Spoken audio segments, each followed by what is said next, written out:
Tem desejo de se aprofundar na palavra de Deus para ter mais firmeza? E o mais importante, se você quiser realmente saber interpretar corretamente a palavra de Deus, eu tenho um convite para fazer a você. Quero te convidar para conhecer o Bacharel Livre em Teologia do Nascido de Novo. Curso com mais de 80 matérias, mais de 50 bônus exclusivos para você, com todo o material incluso, que vai te levar a ter o seu certificado e a sua credencial de teólogo. Para conhecer todos os detalhes do curso, é só clicar em Saiba Mais aqui embaixo. Se liga, deixa eu te perguntar para vocês, mas assim, acho que é mais direcionado pro Marcos.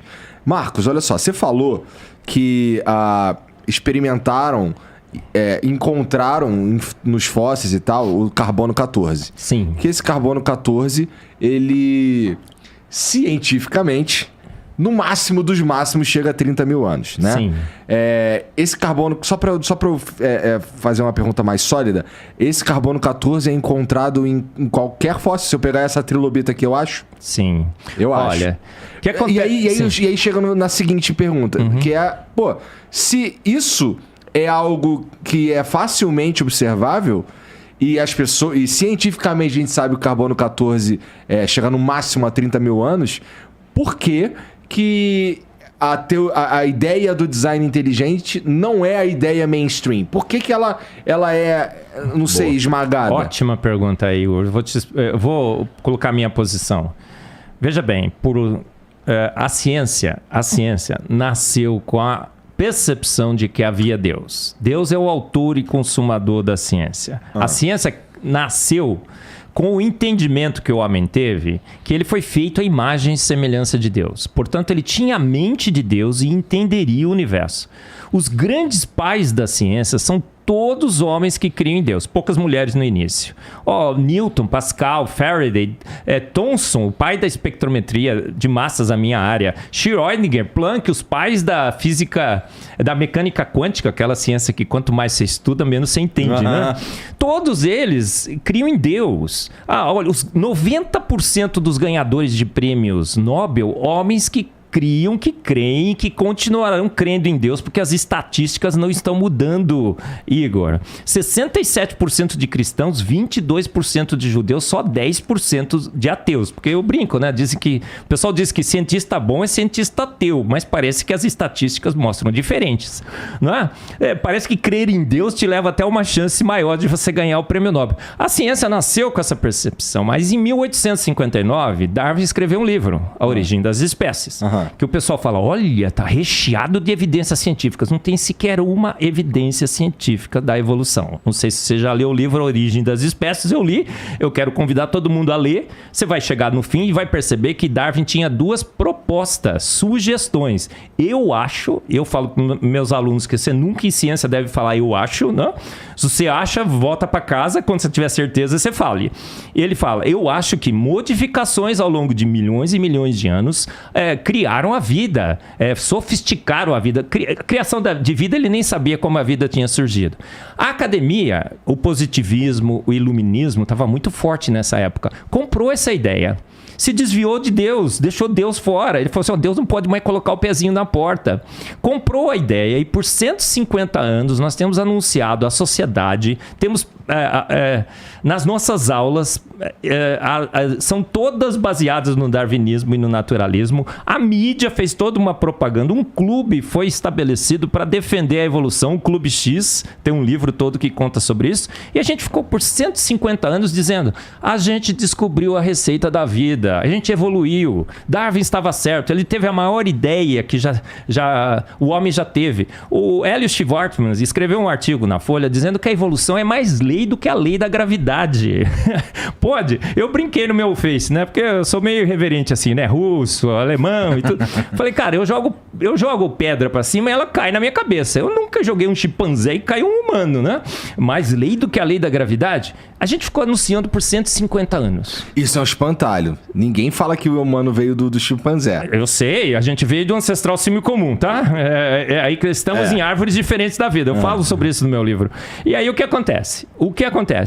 Agora, a gente descobriu que a vida é jovem na Terra. A Terra é jovem. Aí a gente descobriu que Darwin estava nu, completamente nu. Olha, sequer a gente conseguiu uma evidência durante esses 150 anos. A Revolução nasceu sem evidências científicas, continua sem evidências científicas e está morrendo sem elas. Como é que eu vou chegar agora, encarar toda uma sociedade, depois de toda essa propaganda que eu fiz e dizendo, gente, errei. Eu estava errado. E agora esses hereges do design inteligente, que esse design inteligente que inclusive aponta novamente a ciência para Deus, que pode trazer a ciência de volta para Deus, está certo. Então você percebeu o grande problema hoje? O Richard Dawkins, ele disse o seguinte, perguntaram para ele, Dawkins, que evidência você teria que te convenceria de que Darwin estava errado, que Deus criou todas as coisas? Ele virou e falou assim, nem se uma estátua da Virgem Maria ganhasse vida e olhasse para mim e falasse assim, Dawkins, eu sou a mãe de Jesus Cristo. Deus existe? Ele falou, não acreditaria. Então, a gente tem um pacto hoje, um dogma com a evolução, 150 anos. Cientista não gosta de dizer que errou. E a gente está tentando... eu brinco, é uma luta de boxe. O boxeador está nocauteado no chão. O juiz só está terminando a contagem. A contagem está assim, 156, 157, 158.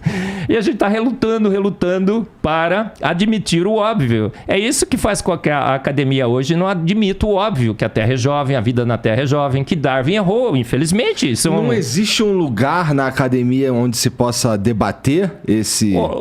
Existe a teoria do design inteligente, existem os defensores da teoria do design inteligente. Academia. São cientistas. O Rodrigo citou aqui a lista dos dissidentes de Darwin. São mais de 1.000 cientistas de extrema competência acadêmica. Só tem um problema. Permita-me interromper. Sim. Eu sinto que lá fora do Brasil existe mais pluralidade de ideias. Por exemplo, você vê...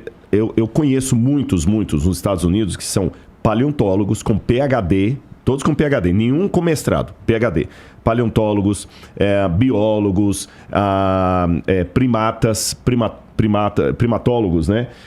Primatólogos, pessoas que estudam primatas e tudo. E quando eles estudam lá, eles usam método científico, eles usam laboratório, eles têm a bolsa do governo, como qualquer outro. Aqui no Brasil, não. Aqui no Brasil a coisa é mais engessada.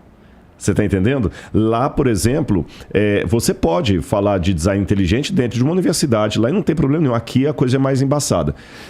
Esse é que é o problema. E mesmo lá fora, às vezes só um detalhe. Sim. Vou dar um exemplo até de alguém que... Olha, ele nem era design... ele é evolucionista. Ele acredita mais ou menos na evolução das espécies. Você falou do DNA, o Francis Collins. O Francis Collins, depois que ele mapeou o genoma humano, que foi a grande descoberta dos últimos anos na biologia, né? Mapeou o genoma humano. Tudo que ele falou aí do genoma, o cara decifrou. Isso é mais do que François Champollion decifrando a Pedra Roseta em 1822. O cara foi gênio. Depois que ele decifrou, que já estava esfregado na cara de todo mundo que ele era o cara, ele publicou um livro, The Language of God, a linguagem de Deus. E nesse livro, tem uma parte que ele fala, os rascunhos desse livro já estão escritos há muito tempo. Mas eu só ousei publicá-lo e afirmar peremptoriamente a minha convicção da existência de Deus depois que eu encerrei toda a pesquisa do genoma humano. Porque pelos meus pares e pelos preconceitos do ateísmo metodológico, se eu declarasse essa fé no meio do processo, todas as bolsas teriam sido tiradas, todo o incentivo teria sido tirado, eu teria perdido meu lugar na academia e eu não continuaria a pesquisa. Então, por prudência, eu esperei terminar para agora falar assim, ele é católico, sou católico convicto, acredito na Virgem Maria, acredito nisso, e eu provei que um crente pode ter ciência, tanto é que eu mapeei o genoma humano. Está no livro The Language of God. Eu estou contando isso aqui apenas a guisa de ilustração, para vocês verem que tem também uma ideia de negacionista. Olha a linguagem que estou usando. Esses são os negacionistas. Vou falar assim, é mentira do Rodrigo, ninguém persegue crente na universidade, não tem isso. Ô, Igor, qual o maior cientista brasileiro de todos os tempos? César Lattes. Sei lá, deve ser Dizem Lattes. que nenhum brasileiro ganhou um prêmio Nobel. ele ganhou 2 vezes. César Lattes ganhou 2 vezes um prêmio Nobel. O Mesopie foi ele que detectou e ele que se isolou em laboratório. Não deram o prêmio para ele, tá bom? Mas ele ganhou. Então eu brinco, né? Toda vez que me perguntam, brasileiro já ganhou o prêmio Nobel? Sim, 2 vezes. César Lattes. Não entregaram, mas ele ganhou. Tá na minha conta. O Santos Dumont, por exemplo, é o pai da aviação. A gente sabe que é. Os irmãos Wright lá é uma história meio estranha, né, gente? Ó, o Santos Dumont é o pai da aviação. De fato é. Ele, por quê? Porque ele tinha as provas. E aí nós temos aí o César Lattes. Pensa bem, tem uma entrevista no Jornal da Unicamp, né, Rodriga? A gente tá falando com o Carlos antes de chegar aqui, que pergunta para o César Lattes. César Lattes, o maior cientista brasileiro. Olha, temos lá na Unicamp a biblioteca César Lattes. O nosso currículo é Lattes. Perguntaram pro César Lattes. César Lattes, você acredita que o Big Bang formou o universo? Pegou nada, para nada e por nada, e bum, formou uma nuvem gasosa em expansão que por milhões e milhões de anos foi se estruturando em estrelas. Estrelas explodiram, formaram o pó cósmico que formou a Terra e tudo mais. Sabe o que ele falou? Eu não dou bola para essas bobagens. César Lattes, o maior cientista brasileiro, físico, extremamente competente, disse que eu não dou bola para essas bobagens. Perguntaram, mas o que você acredita então? Ele falou, olha, eu creio naquele livro preto ali em cima. Sabe qual era o livro preto? A Bíblia. César Lattes, um cientista brasileiro, o maior cientista de todos os tempos, acreditava no relato bíblico. Aí cientista bom é cientista ateu, é cientista que tem a percepção de que há um Deus, que usa inclusive os princípios bíblicos para fazer a sua ciência, faz péssima ciência, pelo contrário, parece que faz até melhor. Olha, se a gente tivesse usado a Bíblia e visto a teoria de Charles Darwin, tá errado? Salmos 33:9 diz, porque ele ordenou e de pronto tudo foi criado. Não tendes lido que desde o princípio os fiz macho e fêmea, homem e mulher? Pela fé entendemos que pela palavra de Deus todas as coisas foram formadas. Ele disse, haja vida e houve vida, haja planeta e houve planeta. Se a gente tivesse usado a Bíblia, inclusive como nosso guia, a gente não teria enveredado por teorias equivocadas e ficado 150 anos gastando nossos recursos e nosso tempo investigando possibilidades de evolução na Terra, como a evolução química.